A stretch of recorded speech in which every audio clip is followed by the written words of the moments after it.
Here you go. 3, 2, 1. Hey everybody, welcome to Thrill Seeking Teachers. I'm Dave. I'm tired. You know what?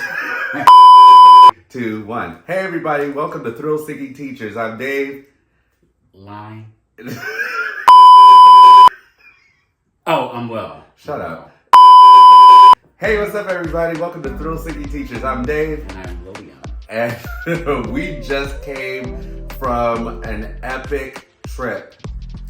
Not to Epic It wasn't Universe. Epic Universe. It was Islands of Adventure. We went to Islands of Adventure. Universal Orlando Resort. And it was kind of like on a whim. We just said, we wanted to do something else. And it's been a bucket list park for definitely me, I know, for him, I guess, to go to this park. Likewise. I hadn't been to Universal since the early 2000s. And I've never been to Islands of Adventure. And I was so happy that we went. I was blown away from the time we came to the time we left. It was so great. We got to get on our 4 attractions that we really wanted to get onto. Of course, the first one we got on was the Hulk coaster, Incredible Hulk coaster. That was so great. It's a B&M launch coaster. Mm-hmm. And, I got it right. B&M launch coaster. It was so epic. We got twice. You see in the POV. It was nice and intense, fun, fast, yes. peaceful. The operations were incredible. And throughout the park. Yes, throughout the park. Yes. Oh, yeah, that was definitely something. All of their major attractions, multiple staff, ride ops, just banging them through. It was obvious that they liked what they were doing. It was obvious that they had a time frame in which they had to get the trains out of the load station. Right. We're going to talk about the pros and cons in just a second. We're going to definitely get into that. I just wanted to make sure we got through all the rides that we did. So we did the Hulk coaster. We also did the Spider-Man Dark coaster. That was amazing. 3D effects. Definitely a very big, just a lot of surprises. I did not even know. Mm-hmm. I never see POVs, so I don't know what I'm getting into. You don't know nothing. I have no idea. He doesn't, I sit and watch the various coaster enthusiast YouTube channels because I just find them enjoyable. I like the surprises. Yeah. I liked the surprises. The surprises was really, really great. If you ever want to go to a dark ride, that is definitely the one you're going to go to.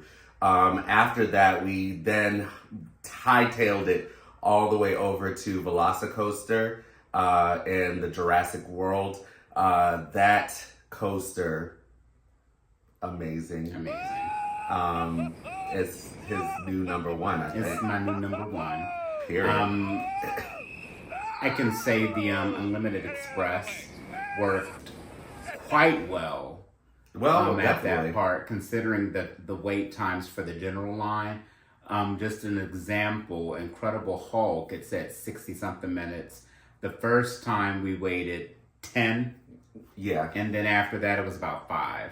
Well, we started off this adventure for today saying that we were going to literally not do Express. We wanted to see just for general people, because we always do the skip the line and everything. We wanted to see how it would be for a regular patron to go, and not to say regular, but a general the majority of the patrons and so are not going to splurge on this. Yes, and so we wanted to see how many rides we could actually get to for the day.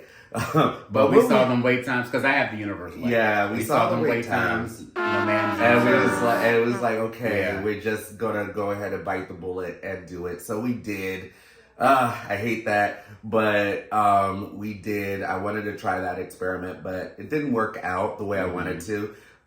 So the wait times were significantly lower, and we got to ride multiple times.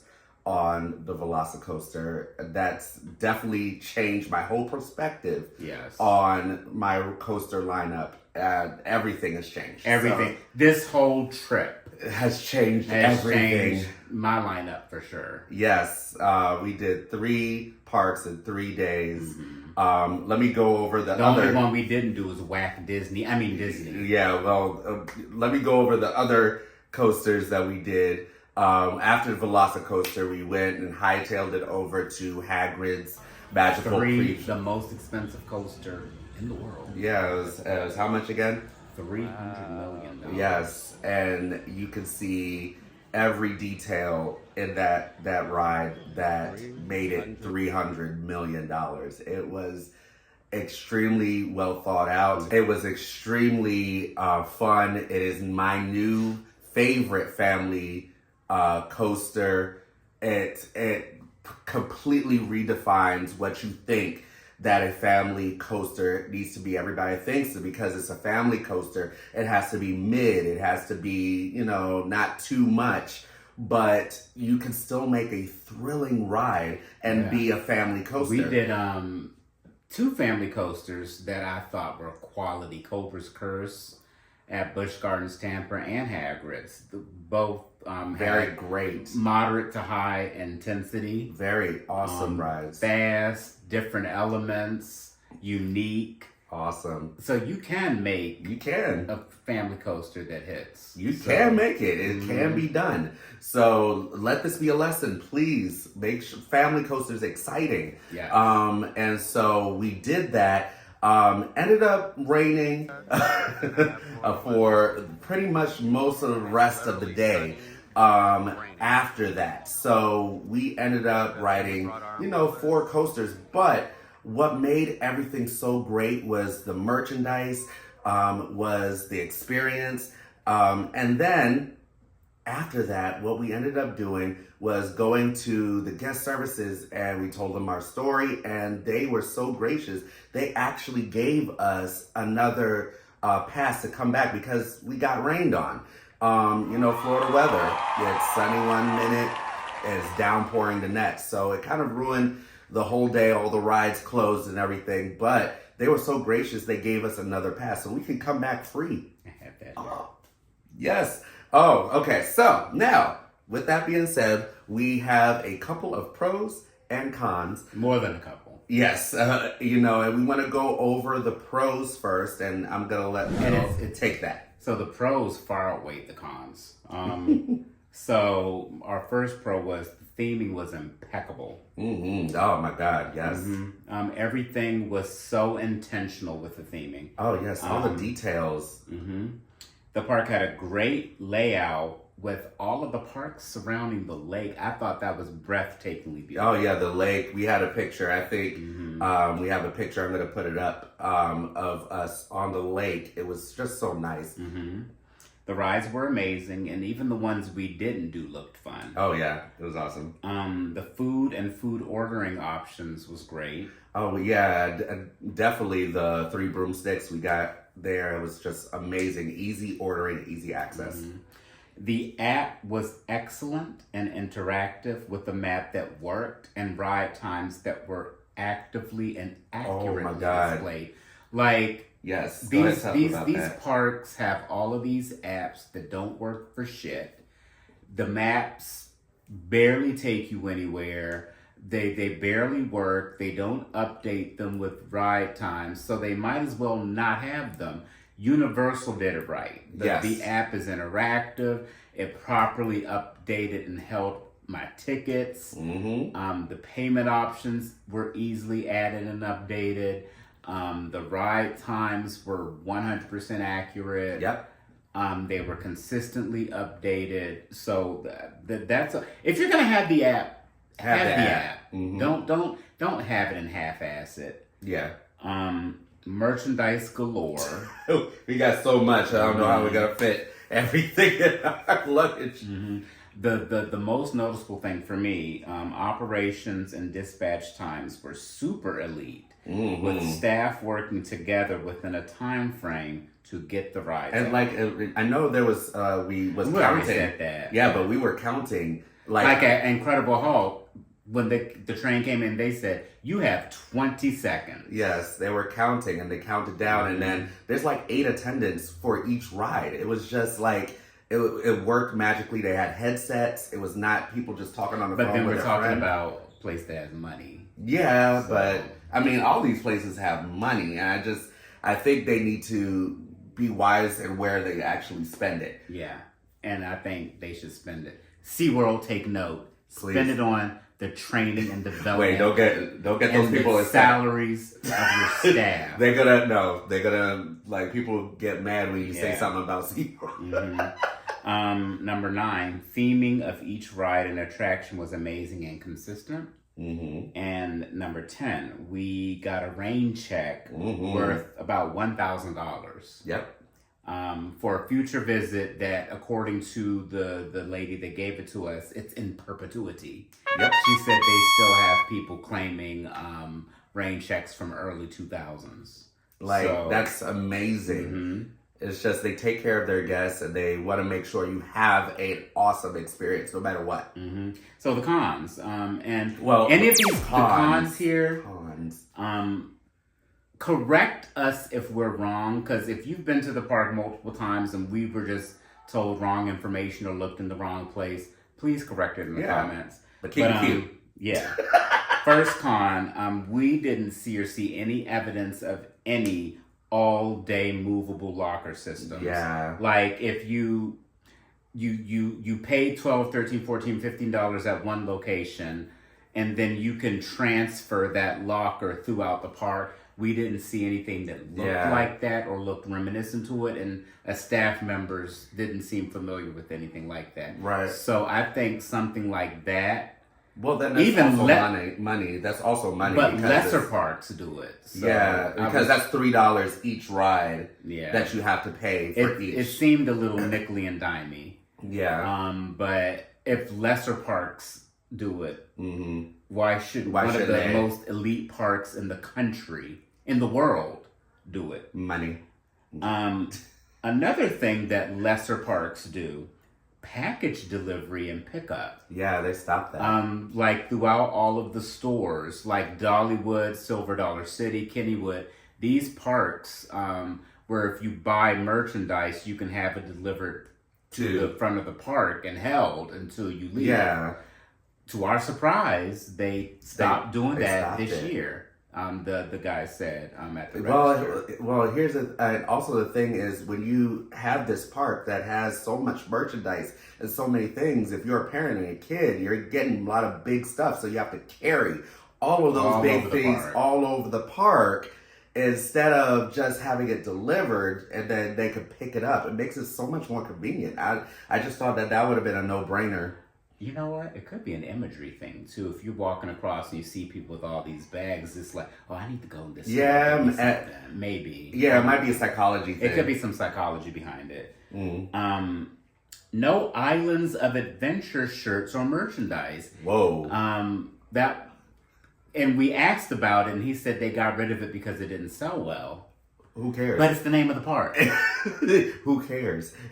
So is that the universe going to get rid of their merch and call it Universal Orlando Resort because it may not sell well? Like, why would they do that? Yeah, that doesn't make any sense. That didn't make sense. It's called Islands of Adventure. Sell a shirt that says Islands of Adventure. That doesn't make any sense. And my number 4, the most expensive roller coaster on Earth, does not have any shade or canopy for the queue. The exterior section of the queue. I mean, there were some points where you were shaded from sunlight, but there were a lot of it. A lot of it was where outside. You're completely exposed. Yeah. And I was like, for a $300 million attraction, I want fans shooting water. Yeah. They should have throughout the queue and canopies. Yeah, but then also it kind of makes it a little bit hard when you have rain and stuff, and the people are standing outside, and I'm just like, what? For a 170-minute wait. Yeah, and that didn't really make any sense to me. It's clearly the most popular ride in the park. And you just have people waiting in the heat and the sun, and it's just kind of a little bit wrong. It just... And you know what? It might be something. One of these cons that we said, it might be something that you could put in the comments to kind of clarify, and it might be something that maybe we just saw it for one day. But these are things that will make the park just like it's elite, but even more super elite. Super already. Elite. Yeah, it was so great. No place is perfect. Disney isn't perfect. Yes, no place is perfect. All of these parks have things that they can do better. Yeah. And I love that. When you talk about the Disneys and Universals, they actually have the capital to improve. It's harder for the big the Six Flags and what have you. But so here's my thing. We went to now 3 parks. We went to Busch Gardens, Tampa. We went to SeaWorld, Orlando. And now we went to Islands of Adventure. Rank your 3. Go. Of the 3? Yes. We came for a Florida trip. Islands of Adventure, number 1. Uh-huh. Number 2 is Busch Gardens, Tampa. Uh-huh.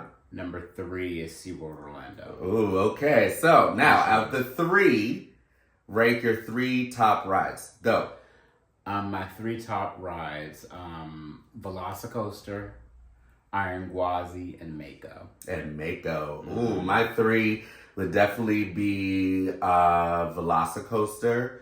It will be Iron Gwazi, of course. The third one for me... Hagrid's. Yeah. Hagrid's was definitely a favorite. That was awesome. That was an awesome ride, man. And I usually don't like family coasters. I really don't like. But that ride has a nice surprise. It has surprises. It has everything. I was just blown away by it. So, what are your top 3 out of all those parks? Between those 3 parks, let us know in the comments.